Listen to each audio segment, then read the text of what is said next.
God, there it goes! I just thought that there must be some way I could help him.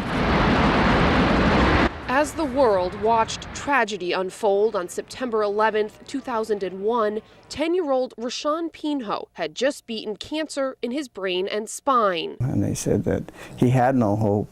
Even while in remission in his heart, Rashawn knew the children of 9/11's victims were hurting more than he ever had. I've had my parents throughout my treatment, and I've grown up with them, and just thinking about the children out there without their parents that lost their parents. I can't even imagine the suffering that they are going through. Rashawn got to work, starting with simply his dad's old button press and an idea. The rainbow for hope, and just the moon in the background for it's a new beginning.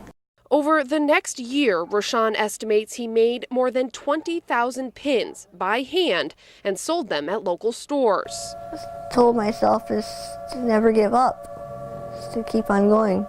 As long as there are people to help, I thought I should help. A decade later, Rashawn is 20 years old and studying to be a chef. But his mark on so many fragile lives has never faded. He's raised an incredible $250,000 for the New York World Trade Center Relief Fund. I don't think I could have accomplished that in a lifetime of my own. And for those who wonder why this extraordinary young man could be so humble as he sifts through honors and thank you letters, perhaps Rashawn himself puts it best. The biggest reward comes from within. Reporting in Lincoln, Kelly Samariva, Channel 8 Eyewitness News.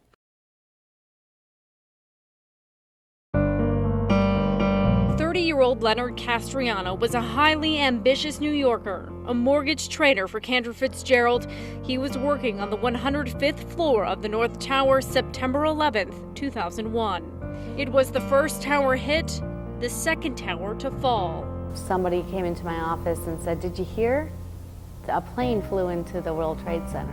Those were the first words Lynn Castriano remembers from that tragic day. Her brother, her best friend, was one of 615 Cantor Fitzgerald employees killed in the terrorist attacks. 10 years later, the images of that day are still seared into her memory. Where I was, what I did for those first few hours are there. I don't think I will ever forget. And as time goes by, it doesn't get any easier, just different. Throughout it all, Castriano remains focused on the goodwill that was born from such tragedy. I will never forget my brother. I will never forget the horror of that day.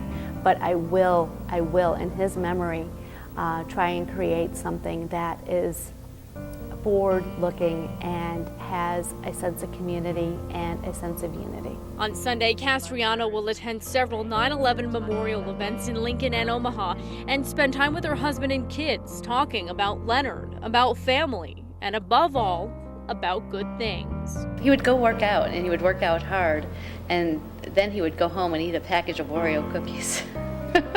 So I think, on Sunday I'll eat Oreo cookies. That's what I will do. Reporting in Lincoln, Megan Polera, Channel 8 Eyewitness News.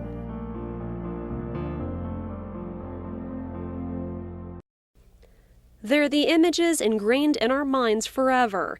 The smoke billowing from the towers, the scores of people running for their lives, and finally, the collapse. For Mary Lou Buss, these images run even deeper. Her sister Julie Geis was among those in Tower 2, the first to go down. Worrying about was she there, but not hearing from her.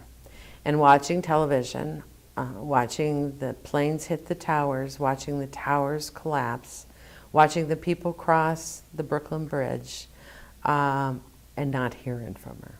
Julie Geis was one of thousands to lose their lives that day. She was born and raised in Nebraska, but lived and worked in Kansas City. At 44 years old, she had worked her way to senior vice president for the Aon Corporation. She traveled frequently to New York City for work. An avid softball player and Cornhusker, she accomplished anything she put her mind to. You could see her drive and her ability to have a vision and be able to reach it.